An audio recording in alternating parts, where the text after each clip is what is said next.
Hello, this is Lindsay. Welcome back to my channel. I've been showing you guys lots of flip throughs throughout the last few months of my Fragmenta Botanica Traveler's Notebooks. And since I made another one and I've been sharing them with you, I thought I would share it with you because I just love how each one is unique and different. And there's a couple of tips that I wanted to point out or things that I do along the way that I think that you guys might like. So standard size Traveler's Notebook. This is a already been purchased. It's a custom order, so this is heading out today. And if you'd like to purchase one like it, I'll leave that link in the description box so that you can go there and purchase it, and I will make you one. So we're using images from an old book. It's like, I believe 1809. It's called Fragmenta Botanica, or Fragments of Botany.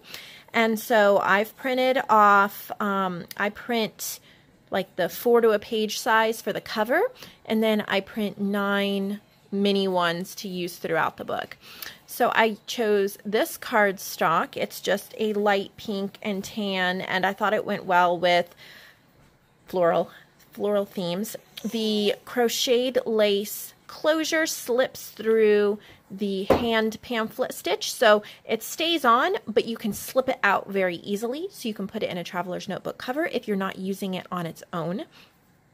And I have some fabric and lace and a garment pin with a little beaded like heart dangling off of that. It's fun to put things like this on the cover. I try to not add too much bulk, and this is removable, so if it's getting in the way of writing in the journal, that can come right out.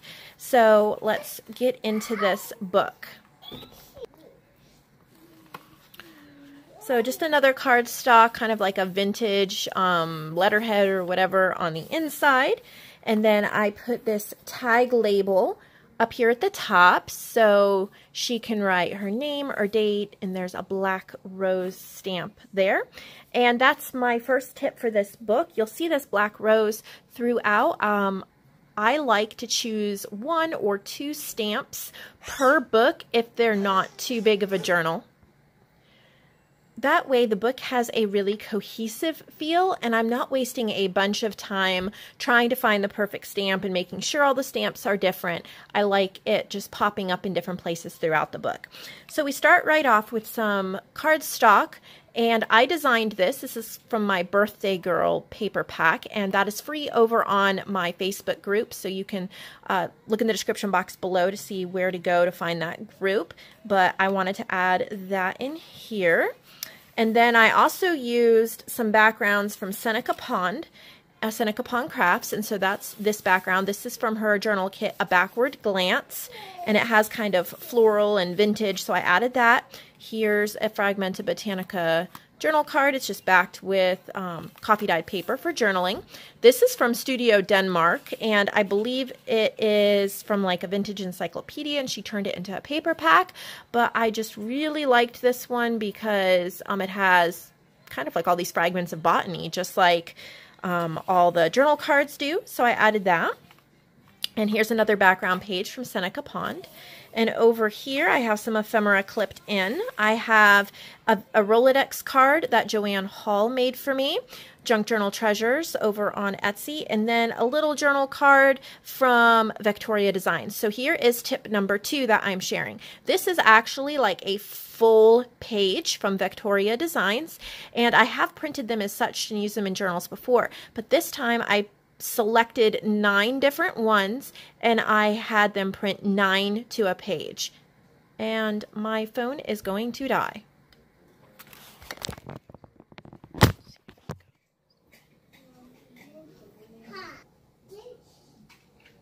Okay, so I think I took you on a little journey with me to get my charging cable, but hopefully we're okay and this doesn't shut off. I'm at 5%. So anyway, so I printed them as mini little pieces of ephemera instead of big pages. That makes it really versatile. So that is my second tip for this journal. And then I have some little pieces of ephemera clipped on here. This is a piece of wallpaper. And then here I come to tip number 3. And this is the Fragmenta Botanica. And you can purchase these 9 to a page on my shop. You can get them printed or in the digital format. I love this size because for Fragments of Botany, for this one particular one, because Since they are scans and the resolution is not quite as high as I would like, having it small like this keeps it in pretty good quality. But anyway, beside the fact, I ripped it out instead of cutting it out, so you get that really nice textured edge. Then I stitched around and then hot glued it to the page. Sometimes I like to do this instead of adding journaling cards because you get to skip the whole paper clip step, and yet you still have added something really pretty to the page and something different. Paper clips do add a lot of bulk. They're great and I love them, but this is another way to add interest without adding bulk, especially if you are planning on writing in the journal. I left the back of this wallpaper because I just thought it was kind of cool. And here's another paper from my birthday girl paper pack that I designed. So here's that. And then this is from a flower book. I just cut it out, backed it with coffee dyed paper. And this is a piece of ephemera from Dreams, etc. I think that's from like her travel kit. And here's another background from SenecaPond. And then that same rose stamp I stamped onto this paint chip tag, and the color is muslin. So I added that. And then clipped here we have another journal card and a little Tim Holtz butterfly. Some book pages, some more ephemera. We have game cards and little tags. I think this is VectoriaDesigns as well, and it's just a postcard on cardstock. You can journal on the back. Another little journal card there. We have floral book pages. Joanne made this for me. I stitched it and glued it on the bottom. So this is a great place to put photos or big papers or things like that. This just kind of holds it down, and you can add a second clip here to hold it even better if you need to. There's the black flower, black rose again. And then another StudioDenmark cutoff. I just turned it into a big tag or a bookmark. This can be removed and put throughout the journal wherever you are working. Another journal card. This is from Digital Collage Club. It's a little herb apothecary label. Paper ribbon, gold washi. There we go with the black rose again. So here I did it again where I ripped them out, sewed them, and glued them onto the page. And it just kind of makes a border. You can write around it, hardly any bulk at all. There's a little paper ribbon. This is from SenecaPond. And then this is mine. And a little tuck spot with a cardstock tag. Listen to your heart. And then on this page, so here's tip, what are we up to, 4? So here's a background from SenecaPond, and I just ripped a little bit of coffee dyed paper, but I left the corner and used a glue stick to glue it on. That way you can journal really easy on a busy piece of paper.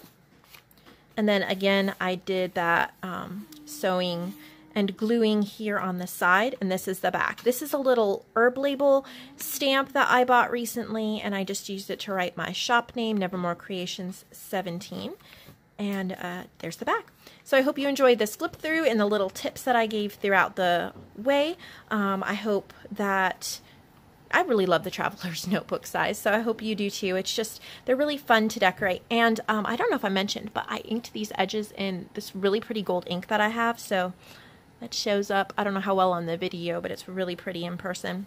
Just really adds kind of like a gilded look to it. So I hope you all have a lovely day, and I'll see you in the next video.